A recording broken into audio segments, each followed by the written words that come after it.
Let me tell you about Natalie. Natalie came into therapy almost apologetically. She giggled as she told me about what sounded like a panic disorder, her heart racing, difficulty breathing, and maybe she wanted to run out of the room when she felt pressured.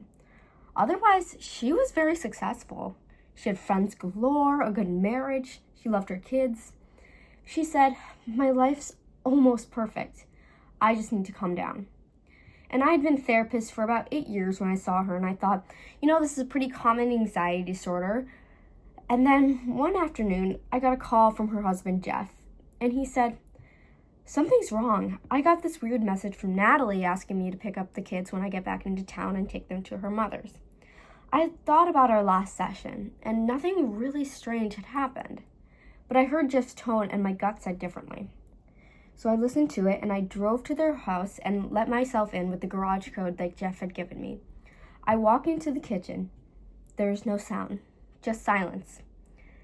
I start calling Natalie's name, hoping that she'd come around the corner, being embarrassed that she had another panic attack and wanting to know why and how I was getting into her house. But instead, I found her lying in her bed, an empty vodka bottle, and several stray pills lying on the table.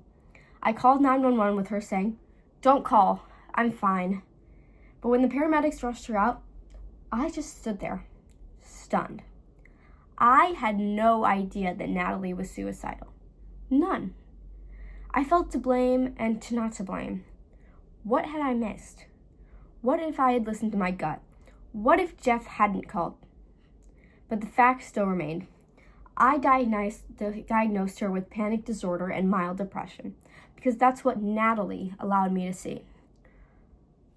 We all have secrets, and it's not the secrets themselves that get us into trouble, but the secrets that can darken and deepen over time. Unfortunately, many of us learned that it's not okay or that we're just never taught to express those feelings.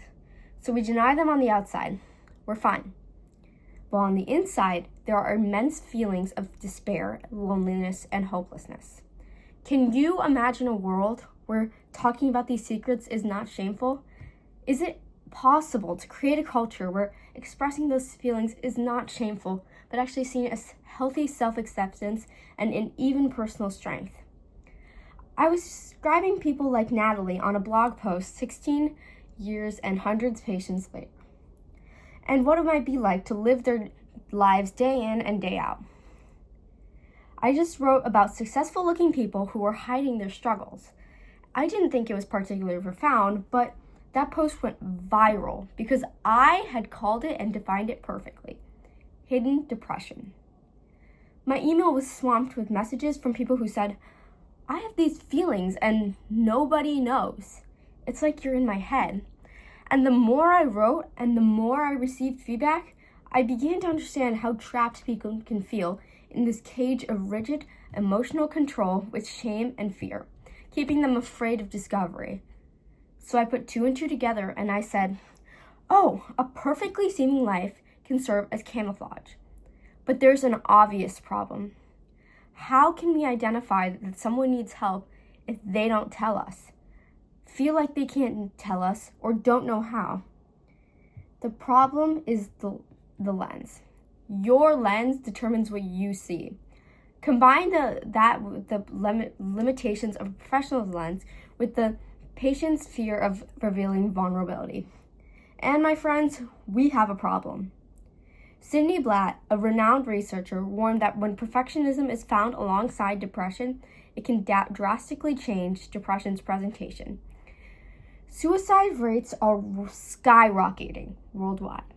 Every single one of us probably knows someone personally or has heard the story of someone who committed suicide.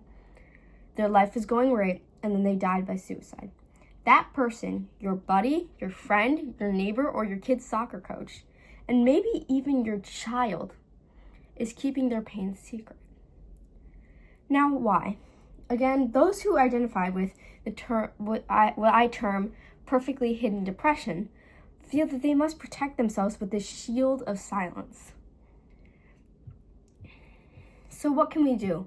How can we change or set the stage for increased transparency? We must recognize that suicidal feelings and the thoughts that are coming to them are, believe it or not, normal. To be clear, I'm not saying that suicide is normal. I'm just saying that thoughts about suicide are much more common than most of us know. I can't count the number of people who reveal these things to me over the years, and sometimes with the sadness because they've realized how close they've come. Now, there are people who have the intent to die, the means to do it, and cannot tell you why they shouldn't. Those people tell someone like me because they want my help to keep them safe. But so many suicidal feelings are natural human responses to what has happened in your life. So why don't we treat it as normal? Why don't we talk about the feelings that we would in any other way? Have you ever thought what it would be like to make it go away? You are probably not a clinician or a doctor. How would you respond if someone told you that they were thinking about taking their own life? Sadly, the instinct is often, I can't believe you said that. You have people who love you. How can you be so selfish? And the quickest way to end a conversation is to blame someone for how they're feeling, or to suggest that no one that was actually loving or actually caring would suggest to even have that feeling. What if instead we could approach with not judgment but acceptance? Now let me tell you about Michael. Michael was an internationally prominent person in his field when he came to see me, and he was laughing because he had said, "No one would ever imagine me going to therapy." He had grown up in a family where they didn't discuss feelings, especially the painful ones. But his father had died suddenly, and Michael had never told his dad that he loved him. Michael couldn't forgive himself for that. As we talked about his childhood, he began to see patterns. He could see how he covered up his horrible abuse as a child with something greater and greater achievement, to reach some sort of destination that would blot out or blur the painful secrets that he had kept inside. But that didn't work. He told me one day that he also had those feelings of the intent to die.